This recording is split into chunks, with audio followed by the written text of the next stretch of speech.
சுச்சக்கர வரதாச்சாரியம் சுத்த சத்வ குருத்தமம் ஸ்ரீநிதி ரகவம் வந்தே ஹியபார கருணாகரம் கவிதாஜித கல்லோலி கன்யகா காந்தவக்ஷசே கருணாதி குணாத்தியாய கமலாநிதகே நமஹா. ஸ்ரீ சங்கரா டிவி நேயர்களுக்கு வணக்கம். புன்னகை ராமாயணம் சுந்தர ஸ்பந்தம் 30வது ஸ்லோகத்தை இன்றைய தினம் நாம் அனுபவிக்க உள்ளோம். நடுவுல 2 ஸ்லோகங்கள் யுத்த காண்ட கண்டென்ட்னாலும் சுந்தர காண்டத்தின் நீட்சிங்கிறதுனால சீத்தை சேர்த்து சொல்லிட்டு இப்போ பேக் டு சுந்தர காண்டம் திரும்பி வரும்போது சீத்தை சொன்னாளா ராமன்ட்ட, சுவாமி சுந்தர காண்டத்துல ஹனுமான் செய்த சாகசங்கள்லாம் சொல்லிட்டு வந்தேன், ஒரு முக்கியமான விஷயம் சொல்ல மறந்துட்டேன்னா சீத்தை. நமக்கு தான் மறந்து போறதுன்னா சீத்தைக்கே மறந்து போகுமான்னா சீத்தை சொன்னா இல்ல, ஹனுமானுடைய பெருமைகளை எல்லாம் சொல்லிட்டு வரும்போது அந்த ஒரு எக்ஸைட்மெண்ட் அதீத மகிழ்ச்சியில ஒரு முக்கியமான விஷயத்த சொல்ல மறந்துட்டேன்னா. ராமன் கேட்டான், இப்ப எப்படி ஞாபகம் வந்ததுன்னு கேட்டான். சீத்தை பதில் சொன்னாலாம், அதுவா இப்போ போன ஸ்லோகத்துல ஹனுமானை பார்த்து குரங்கு புத்திய காட்டுறியா, நீ எதுக்காக இப்படி இவாளெல்லாம் கொல்றேன்னு சொல்ற அப்படின்னு சொன்னேன் இல்லையா. நான் முன்னாடியே ஒரு முறை ஹனுமானை பார்த்து குரங்கேன்னு கூப்பிட்டுருக்கேன். ராமாயணத்துல 2 இடத்துல சீத்தை ஹனுமானை பார்த்து குரங்கு புத்தி காட்டுறியா அப்படின்னு செல்லமா மீண்டும் சொல்கிறேன், இதை தயவு செஞ்சு வேறு கோணத்துல எடுத்துடாதீங்க. தாயார் குழந்தைய கூப்பிட்டா ஒன்றும் தப்பு இல்லை. நம்ம அம்மா குழந்தைய பார்த்து கூப்பிடுறது இல்லையா, நாய்க்குட்டி இங்க வான்னு கூப்பிடுவா, கண்ணுக்குட்டி இங்க வான்னு கூப்பிடுவா, பூனைக்குட்டின்னு கூப்பிடுவா, சில வீட்டுல அணில் குட்டின்னு கூப்பிடுறா. அதெல்லாம் நம்ம சீரியஸா எடுத்துக்க கூடாது. அதனால ஹனுமானை பார்த்து சீத்தை குரங்கே என்று யுத்த காண்டத்துல சொன்னதை நினைவு கூறினார் அல்லவா. அப்பதான் ஞாபகம் வந்தது, நான் சுந்தர காண்டத்திலேயே ஒரு தடவை அவனை குரங்குன்னு கூப்பிட்டுருக்கேன்னு சீத்தை. அது எப்பன்னு கேட்டா ராமபிரான். அந்த சரித்திரத்தையும் இப்போது அப்படியே நினைவு கூறுகிறாள் சீத்தை. அதுதான் சுந்தர ஸ்பந்தத்தின் 30வது ஸ்லோகம். அல்பியானசி ஓடும் இச்சசி சமாம் தத்தே கபித்வம் ஸ்புடம் மாமா பஷ்ய ததத்ய ராம தயிதே மத்கம் மகத்வம் புரஹா இத்யுக்த்வா கிரிசன்னிபோயம் அபவத் ஸ்ரீமான் ஹனுமானிதி ஸ்ரீ சீதா வச்சனேன மந்தமிகதே ஜாத்தம் ஸ்மிதம் சோபதே என்பது ஸ்லோகம்.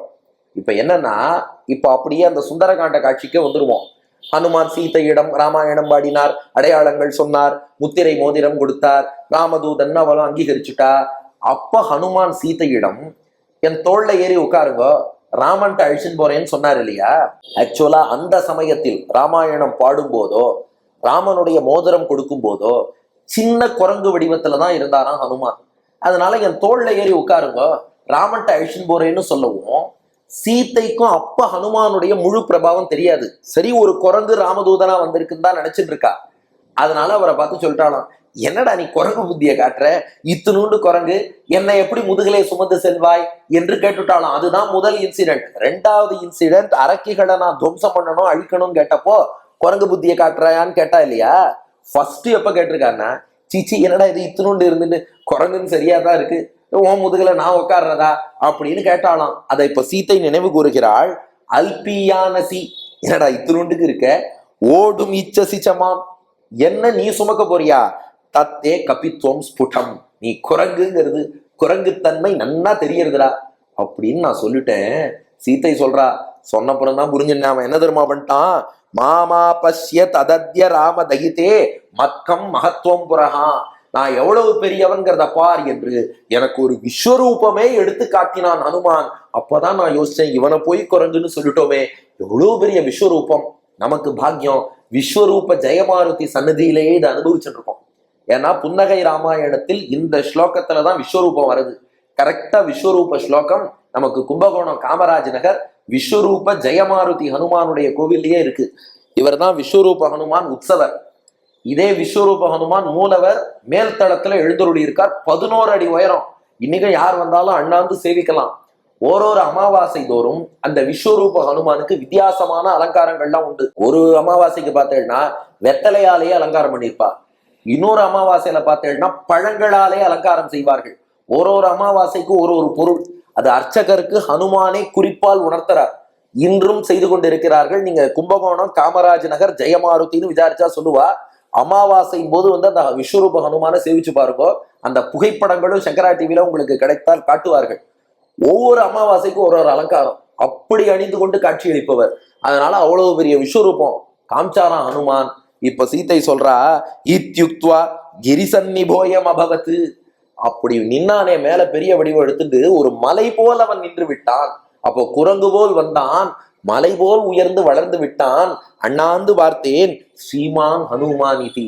இப்படி ஸ்ரீமானாகிய ஹனுமான், பெருமைக்குரிய ஹனுமான் மலை போல் விஸ்வரூபம் எடுத்துட்டான்னு அதை சீத்தை சொல்ல, ஸ்ரீ சீதா வச்சனேன மந்த மிகத்தே ஜாத்தம் ஸ்மிதம் சோபதே. ராமா, அந்த சீத்தையினுடைய வாக்கை கேட்டு, ஹனுமானுடைய விஸ்வரூப வர்ணனையை கேட்டு நீ ஒரு புன்னகை செய்தாயே, அந்த புன்னகையைத்தான் வடுவூரிலும் எங்களுக்காக வெளிப்படுத்தியபடி நீ விளங்குகிறாய் என்று இந்த ஸ்லோகத்துல சாதிக்கிறார் வில்லூர் சுவாமி. அப்ப ஸ்லோகத்தின் திரண்ட பொருள் என்னன்னா, சீத்தை இதை ரீகேப் சொல்றா. ஏன்னா ஆக்சுவலா இந்த சம்பவம் கடந்து மேற்கொண்டு ஹனுமான் அசோகவனத்தை துவம்சம் பண்ணது, நீட்சி எல்லாம் பார்த்துட்டோம். ஆனா அங்க ஒரு குரங்கேன்னு அழைத்தது நினைவுக்கு வந்ததாலே, அதற்கு முன்னாடி இப்படி குரங்கேன்னு கூப்பிட்டுருக்கோம்னு சொல்லி அதை ரீகால் பண்ணி சீத்தை சொல்றா. சீத்தைக்கு மறந்துருக்குன்னு அர்த்தம் இல்லை, ஹனுமானுடைய பெருமையை சொல்லும் எக்ஸைட்மெண்ட்ல மற்றதெல்லாம் சொல்லிட்டே போயிட்டா. இது விட்டு போனது இப்ப ஞாபகம் வந்து சொல்றா. அப்ப என்ன காட்சின்னா, நீ என்னடா இத்தினூண்டுக்கு இருக்க, என்ன முதுகுல சுமப்பேங்கிறியே குரங்கான்னு கேட்டா. நான் யாருன்னு பெரிய மலை போல விஸ்வரூபம் எடுத்தா. அதை அப்படியே சீத்தை அண்ணாந்து பார்த்தாள். அதை ராமனிடம் சொல்ல ராமனும் புன்னகை செய்கிறான். இது ஸ்லோகத்தின் கருத்து. இப்போ 3 விஷயம். இதிலே ராமனுடைய புன்னகைக்கான காரணம் என்னன்னா, ஹனுமானுடைய விஸ்வரூபத்தை நினைத்து பார்த்தார். ஆஹா, என்னுடைய பக்தன் எவ்வளவு உயர்ந்து நிற்கிறான். ராமனுக்கு ஆனந்தம், புன்னகை செய்தார். 2, இதிலே ஹனுமானுடைய எந்த குணம் வெளிப்படுகிறதுனா, வேற என்ன, விஸ்வரூபம் தான். பல பல வடிவங்கள், பெரிய வடிவங்கள் அத்தனையும் எடுக்க வல்லவர் ஹனுமான். இங்கேயே நாம சேவிக்கிறோம், ராமன் திருவடிவாரத்திலே ஒரு ஹனுமான், அதுக்கப்புறம் அந்த பக்கம் கைகூப்பியபடி விளங்கக்கூடிய ஹனுமான், இங்கே நம்மை நோக்கி கைகூப்பி கதையும் வைத்துக்கொண்டு விளங்கக்கூடிய ஹனுமான், இங்கே ஜெயமாருத்தின்னு வெற்றி தரக்கூடிய ஹனுமான், அதற்கடுத்தபடியாக பஞ்சமுக ஆஞ்சநேயர், மேலே விஸ்வரூப ஆஞ்சநேயர். இந்த இடத்துல மொத்தம் 9 ஹனுமான்கள் எழுந்தருளி இருக்கிறார்கள். அப்ப பல வடிவம் எடுப்பார், பெரிய பெரிய வடிவம் எடுப்பார். அந்த குணத்தை இந்த புன்னகை வாயிலாக அறிகிறோம். அடுத்து இதை ரசிக்கிற நமக்கு என்ன பலன்? நமக்கு என்ன பலன்னா, நாமும் பெரிய விஷயங்களை சாதிக்க ஹனுமான் அருள் புரிவார். பெரிய ஹனுமான் இல்லையா, பெரிய விஷயங்களை சாதிக்க அருள் புரிவார். வாங்க ஸ்லோகத்தை சேவிப்போம். அல்பியானசி ஓடுமிச்சசி சமாம் தத்தே கபித்வம் ஸ்புடம் மாமா பஷ்ய ததத்ய ராம தயிதே மத்கம் மகத்வம் புரஹா இத்யுக்த்வா கிரிசன்னிபோயம் அபவத் ஸ்ரீமான் ஹனுமான் இதி ஸ்ரீ சீதா வச்சனேன மந்தமிகதே ஜாத்தம் ஸ்மிதம் சோபத்தேன்னு சொல்லுவோம். பெரிய பெரிய காரியங்களையும் சாதிக்கலாம், இரும்பையும் கரும்பாக்கலாம் அனுமன் அருளாலே. நன்றி, வணக்கம்.